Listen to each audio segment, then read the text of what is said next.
बिस्मिल्लाहिर्रहमानिर्रहीम। अस्सलाम वालेकुम स्टूडेंट्स, वेलकम आप सबका रज़ा एकेडमी में।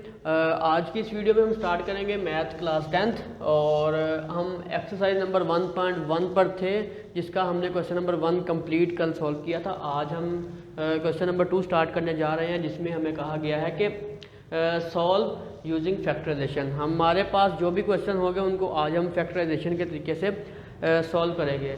सबसे पहले मैं आपको बता दूं कि जो हमारे पास क्वाड्रेटिक इक्वेशन है ना, जो कि हमारे चैप्टर नंबर 1 का नेम भी है, उस इक्वेशन को सॉल्व करने के 3 मेथड है हमारे पास। एक तो फैक्टराइजेशन है, सेकंड मेथड में जो है हम फार्मूला भी यूज़ कर लेते हैं, जिसको हम क्वाड्रेटिक फार्मूला भी बोलते हैं।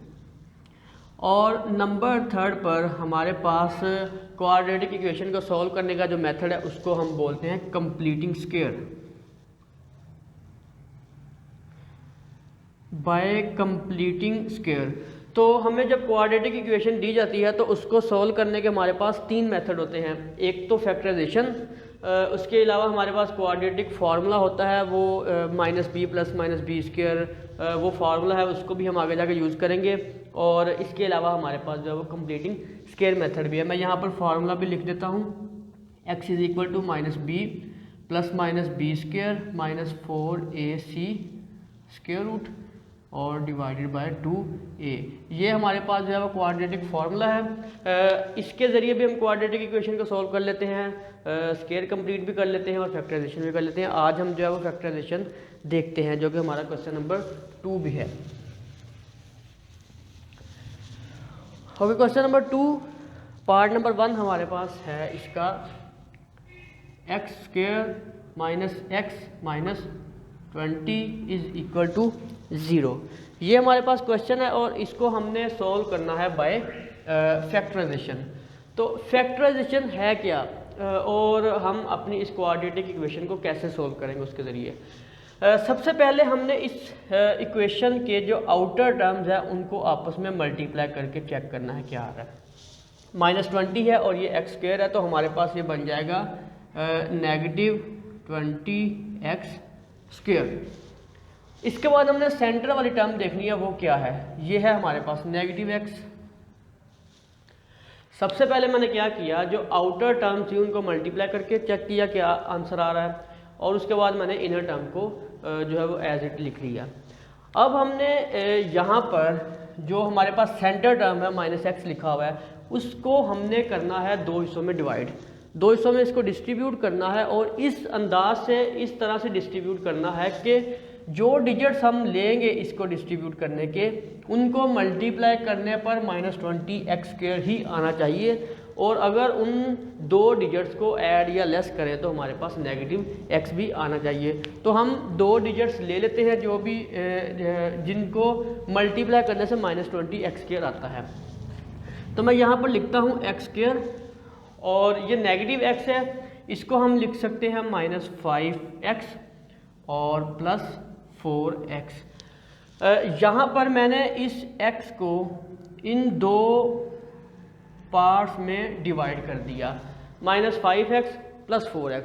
ये 2 जो मैंने अभी लिखे हैं, इन्हीं को हम कहते हैं कि हमने इसके फैक्टर्स बना दिए हैं। तो बेसिकली -5x में जब +4x ऐड करेंगे तो -x ये वाला आ जाएगा, और इन दोनों टर्म्स को अगर हम मल्टीप्लाई करेंगे तो -20x² बनेगा 5 × 4 करने से। और इसके साथ -20 हम वैसे ही लिख देंगे और = आएगा हमारे पास 0। सिर्फ और सिर्फ जो इनर टर्म थी उसको मैंने डिस्ट्रीब्यूट करके लिखा, और इस तरह से डिस्ट्रीब्यूट किया कि उसको सोल्व करने से तो सेकंड जो हमारी इनर टर्म है वही बनती है, लेकिन उसको मल्टीप्लाई करने से हमारे पास जो आउटर टर्म को मल्टीप्लाई करके आंसर आता है वही आना चाहिए। हमेशा फैक्टराइजेशन जो है वो ऐसे ही करते हैं और इसमें इसी रूल को जो है वो देखा जाता है। हम जो है वो डिफरेंट कम्बिनेशंस को चेक करते हैं मल्टीप्लाई करके और ऐड लेस करके कि हमारे पास ये दोनों रिक्वायरमेंट जो है वो पूरी हो रही है या नहीं। इसके बाद हमने करना ये होता है कि जो हमारे पास पहले 2 यहाँ पर वैल्यूज़ हैं, इनमें से एक कॉमन कर लेते हैं। इन दोनों में x कॉमन हो रहा है तो हम इसमें से x कॉमन करेंगे, तो ये बनेगा x - 5। यहाँ पर x² था, एक x बाहर आ चुका है और एक x अंदर, और ये -5 आएगा। फिर इसके बाद मैं यहाँ से +4 कॉमन करूँगा इन दोनों टर्म से। 4 कॉमन कर लिया तो मेरे पास x आ जाएगा और -5 आ जाएगा इज इक्वल टू 0। यहाँ पर एक बात आपने जहन में रखनी है कि जब हम इसके जो है वो कॉमन लेते हैं तो कॉमन लेने के बाद हमारे पास ये जो दोनों टर्म्स है ये भी सेम आनी चाहिए, क्योंकि हमने इनमें से अगेन इसी टर्म को कॉमन लेना होता है। तो यहाँ पर दोनों साइड पर, दोनों जगह पर x-5 जो है वो कॉमन कर लेते हैं। तो x-5 जब मैंने यहाँ से कॉमन किया तो ये टर्म बाहर आ जाएगी और x हमारे पास अंदर बच जाएगा। इसी तरह से ये x-5 बाहर आएगा और +4 हमारे पास यहाँ पर बच जाएगा। अब मेरे पास यहाँ पर दो टर्म बन चुकी हैं, x-5 और x+4। अब इन दोनों को हम क्या करते हैं, सेपरेटली 0 के इक्वल कंसीडर कर लेते हैं। ये भी 0 के इक्वल और x+4 इज इक्वल टू 0। यहाँ से हम जो है वो x के दो आंसर निकाल लेते हैं। एक यहाँ पर आएगा x इज इक्वल टू 5 और दूसरा आएगा x इज इक्वल टू -4।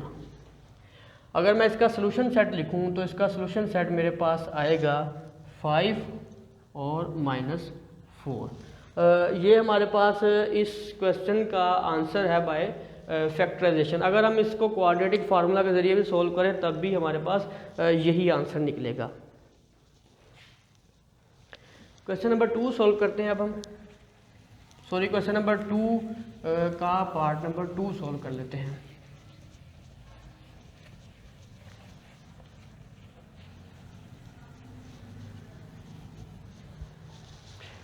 इसका पार्ट नंबर 2 है मेरे पास 3y²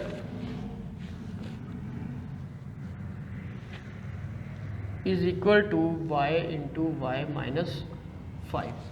ओके, ये जो पार्ट नंबर 2 हमारे पास गिवन है इसमें हमें सबसे पहले इस क्वेश्चन को स्टैंडर्ड फॉर्म में कन्वर्ट करना पड़ेगा। चाहे ये स्टैंडर्ड फॉर्म में कन्वर्ट हो जाए या ये प्योर क्वाड्रेटिक फॉर्म में कन्वर्ट हो जाए, जैसे भी ये होगा हम इसको कर लेते हैं। इस y को पहले अंदर मल्टीप्लाई कर लेते हैं, सिंप्लीफाई करते हैं इसको। 3y² is equal to y into y² आ जाएगा और y इंटू 5 ये आएगा -5y। अब क्या करते हैं, इस सारी टर्म को हम लेफ़्ट साइड पे ले आते हैं। तो ये 3y² ऑलरेडी लेफ़्ट साइड पर ही था, ये y² इधर आकर नेगेटिव हो जाएगा और ये 5y जो है वो इधर आकर पॉजिटिव हो जाएगा। ये इज इक्वल टू 0 आएगा। 3y² में से एक y निकल जाएगा, एक y² निकल जाएगा तो ये बनेगा 2y² plus 5y is equal to 0। अब इन दोनों में से हम जो है वो y कॉमन कर लेते हैं तो हमारे पास बचेगा 2y plus 5 is equal to 0। इसमें हमें फैक्टर्स नहीं बनाने पड़े क्योंकि ये इक्वेशन जो है वो तकरीबन मतलब ये सिंपल ही हमारे पास सॉल्व हो चुकी है। हमने इसमें से कॉमन किया तो इसका आंसर जो है वो हमारे पास निकल चुका है। इस y को भी इज इक्वल टू 0 ले लेते हैं और ये जो हमारे पास एक ब्रैकेट में वैल्यू है इसको भी 0 ले लेते हैं। तो ये आएगा y इज इक्वल टू 0 और सेकंड बनेगा ये 2y plus 5 is equal to 0। यहाँ से हम 5 को उधर ले जाकर नेगेटिव में कन्वर्ट कर लेंगे -5 और y इक्वल आ जाएगा -5/2। ये 2 इधर मल्टीप्लिकेशन का था, उधर जाकर डिवीजन में हो जाएगा। पहला आंसर हमारे पास y इज इक्वल टू 0 है और सेकंड आंसर है हमारे पास y इज इक्वल टू -5/2। इसका अगर मैं सोल्यूशन सेट यहाँ पर लिखूँ तो इसका सोल्यूशन सेट बनेगा 0 और -5/2। ये था पार्ट नंबर 2, बहुत ही सिंपल सा था ये पार्ट। अब हम स्टार्ट करते हैं पार्ट नंबर 3 को।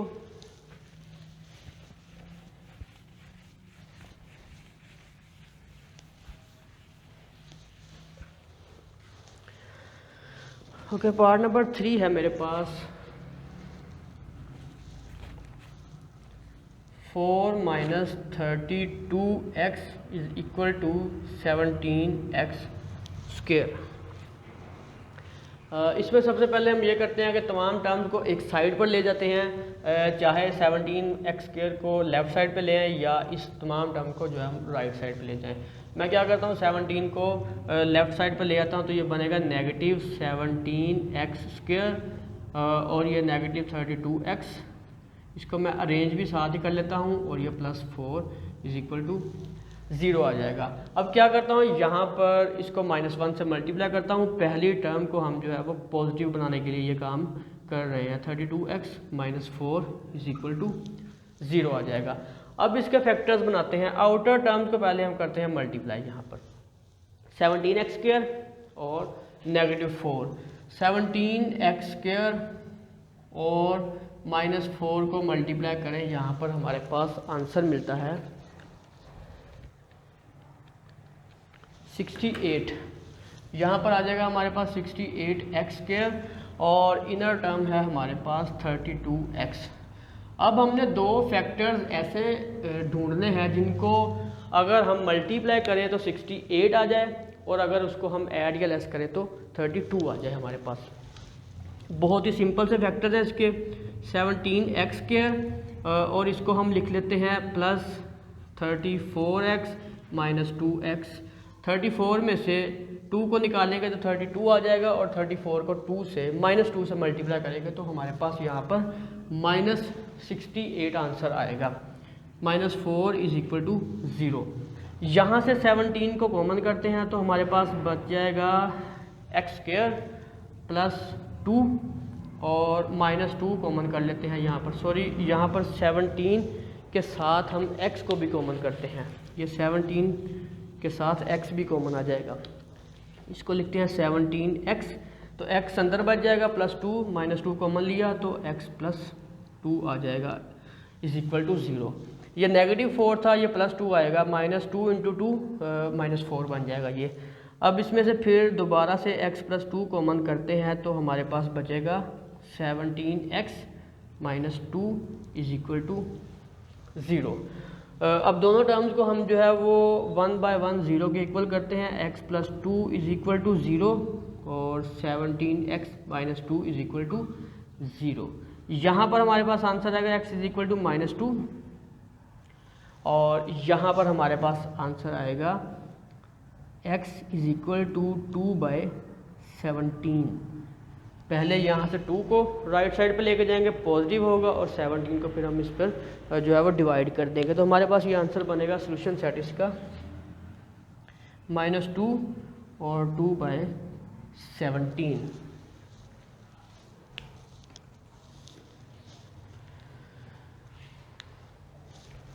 ओके, क्वेश्चन नंबर 4 स्टार्ट करते हैं। यहाँ पर अब हम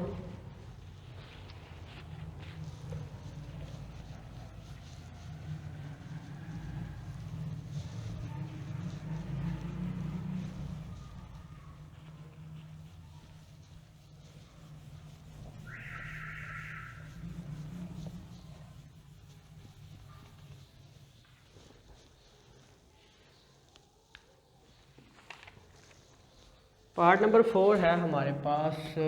यहाँ पर x² - 11x = 152। ओके, इसको सॉल्व करते हैं। सबसे पहले 152 को हम लेफ़्ट साइड पे ले आते हैं तो ये हमारे पास बचेगा x² - 11x - 152 = 0। अब हम इसके जो है वो फैक्टर्स बना लेते हैं। इन दोनों के फैक्टर्स क्या बनेंगे? अगर हम मल्टीप्लाई करेंगे तो यहाँ पर हमारे पास जो है वो -152x² आना चाहिए और ऐड लेस करने पर 11x आना चाहिए। इन दोनों के हम फैक्टर्स ढूंढ लेते हैं। ओके, इसके हमारे पास फैक्टर्स बनेंगे, बहुत ही सिंपल से हैं। x² - 19x + 8x - 152 = 0। 19 को 8 से मल्टीप्लाई करेंगे तो 152 आ जाएगा हमारे पास। और इसके अलावा अगर हम जो है वो 19 में से 8 को ऐड करेंगे, -19 में 8 को, तो 11x हमारे पास आएगा। x कॉमन करते हैं, x - 19 आ जाएगा, प्लस 8 कॉमन करते हैं, x - 19 = 0 हो जाएगा। अगेन यहाँ से x - 19 कॉमन करते हैं तो हमारे पास बनेगा x + 8 = 0 आ जाएगा। और इनको 1 बाय 1 सेपरेट कर लेते हैं 0 के इक्वल। यहाँ पर ये बनेगा x = 19 और ये बनेगा x = -8। इसका सोल्यूशन सेट मैं लिखता हूँ। यहाँ पर सोल्यूशन सेट बनेगा इसका हमारे पास 19 और -8। ये क्वेश्चन नंबर हमारे पास था, क्वेश्चन नंबर 4। ओके, इसके बाद हमारे पास दो पार्ट बचते हैं क्वेश्चन नंबर 2 के। पार्ट नंबर 5 और 6 दोनों में हमने एलसीएम लेना है। मैं इनमें से जो है वो किसी एक को सॉल्व करता हूँ, बाकी जो दूसरा है वो बिल्कुल उसी तरह से होगा। हम यहाँ पर सॉल्व कर लेते हैं क्वेश्चन नंबर 5 को सॉल्व कर लेते हैं, पार्ट नंबर 5 को। पार्ट नंबर 5 है हमारे पास x+1 over x plus x over x+1 is equal to 25/12। Okay, question number 2 का पार्ट नंबर 5 स्टार्ट करते हैं। इसमें हम जो है वो सबसे पहले इसका कर लेते हैं एलसीएम। एलसीएम में आएगा x इंटू x+1 और इज इक्वल टू में 25/12 हमारे पास वैसे ही आ जाएगा। अगर आपको एलसीएम लेना नहीं आता तो आप जो है वो इससे पहले वाली वीडियो देखें, मैंने क्वेश्चन नंबर 1 में जो है वो एलसीएम लेना बताया है। इसको अगर इस पर डिवाइड करेंगे इस पूरी टर्म को तो हमारे पास x+1 बचेगा और x+1 ऊपर जाकर हो जाएगा हमारे पास मल्टीप्लाई, तो ये बनेगा x+1 का स्क्वायर। और अगेन हम इस टर्म को इस पर डिवाइड करेंगे तो हमारे पास x बचेगा, तो ये बन जाएगा x का स्क्वायर। मज़ीद इसको सिंप्लीफाई करते हैं, इसको हम क्रॉस मल्टीप्लाई कर लेते हैं। 12 को ऊपर वाले टर्म के साथ मल्टीप्लाई करते हैं तो ये बनेगा 12 इंटू x+1 का स्क्वायर प्लस x स्क्वायर। इस तमाम वैल्यू के साथ जो है वो 12 मल्टीप्लाई होगा और इस वैल्यू के साथ हमारे पास जो है वो 25x इंटू x+1, ये सारी टर्म जो है वो मल्टीप्लाई हो जाएगी। अब हम क्या करते हैं, पहले इसका स्क्वायर ओपन कर लेते हैं और इसके साथ इसको जो है वो ऐड कर लेते हैं। ये बनेगा 12, ये बनेगा a square plus 2ab plus b square और प्लस ये वाला x स्क्वायर वैसे ही आ जाएगा। ये इतना हिस्सा जो है वो इस फार्मूले का है। इज इक्वल टू ये बनेगा हमारे पास 25x और x+1। अभी हम इसको जो है वो सिंप्लीफाई मज़ीद कर लेते हैं, उसके बाद हम देखेंगे इसके फैक्टर्स कहाँ पर जाकर बनते हैं। ये बनेगा 12 इंटू एक्स स्क्वायर और x स्क्वायर ये बनेगा 2x का स्क्वायर प्लस 2x+1 और इज इक्वल टू में ये आएगा 25x का स्क्वायर और प्लस 25x आ जाएगा हमारे पास ये। अब 12 को अंदर मल्टीप्लाई करते हैं तो ये बनेगा 24x का स्क्वायर प्लस 24x प्लस 12 आ जाएगा ये, और 25 इधर आकर जो है वो नेगेटिव में कन्वर्ट हो जाएगा। हम इसको राइट साइड से लेफ़्ट साइड में जब लेके आएंगे दोनों टर्म जो है वो माइनस में कन्वर्ट हो जाएगी। ये 24x स्क्वायर है और ये 25x स्क्वायर है, बड़ी वैल्यू के साथ नेगेटिव है तो -x स्क्वायर यहाँ पर आ जाएगा। फिर ये 24x है और ये -25x है, अगेन यहाँ पर भी -x आ जाएगा और ये हमारे पास आ जाएगा यहाँ पर 12 इज इक्वल टू 0। पहली टर्म को पॉजिटिव बनाने के लिए इस इक्वेशन के जो साइन है उसको हम कर देते हैं रिवर्स, या इसको हम मल्टीप्लाई भी कर सकते हैं -1 के साथ। अब हमारे पास ये एक standard form of quadratic equation आ चुकी है। अब इसके हम यहाँ पर फैक्टर्स बना लेते हैं। x स्क्वायर प्लस x -12, अगर मल्टीप्लिकेशन करें तो 12 आना चाहिए, अगर एडलेस करेंगे तो हमारे पास x आना चाहिए। सिंपल इसके फैक्टर्स हैं x स्क्वायर प्लस 4x और -3x -12 इज इक्वल टू 0। इन दोनों को ऐड लेस करें तो प्लस x आएगा और मल्टीप्लाई करने पर -12 आ जाएगा। x कॉमन कर लेते हैं तो ये बनेगा x+4, -3 कॉमन कर लेते हैं तो x+4 आ जाएगा। अगेन इसमें से x+4 कॉमन करेंगे तो हमारे पास बनेगा x-3 अंदर आ जाएगा। और अब दोनों टर्म्स को हम यहाँ पर 1 बाय 1 0 के इक्वल लेते हैं। x+4 इज इक्वल टू 0 और x-3 is equal to 0। x is equal to -4 और x इज इक्वल टू 3 हमारे पास इसका जो आंसर है वो निकल आएगा। इसके आंसर को जो है हम सॉल्यूशन सेट में लिख लेते हैं। इसका सॉल्यूशन सेट बनेगा -4 और 3। ये इसका जो है वो फाइनल आंसर था फैक्टराइजेशन के ज़रिए। उम्मीद करता हूँ आपको ये वीडियो पसंद आई होगी। वीडियो अगर पसंद आई हो तो इसको लाइक कर लें। अगर आपके जहन में कोई किसी किस्म का क्वेश्चन हो तो आप कमेंट करके हमसे पूछ सकते हैं।